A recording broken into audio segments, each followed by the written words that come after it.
لا يكلف الله نفسا إلا وسعها، لها ما كسبت وعليها ما اكتسبت. ربنا لا تؤاخذنا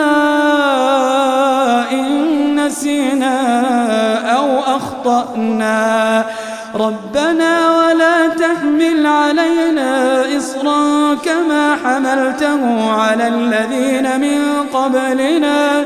ربنا ولا تحملنا ما لا طاقة لنا به، واعف عنا واغفر لنا وارحمنا، أنت مولانا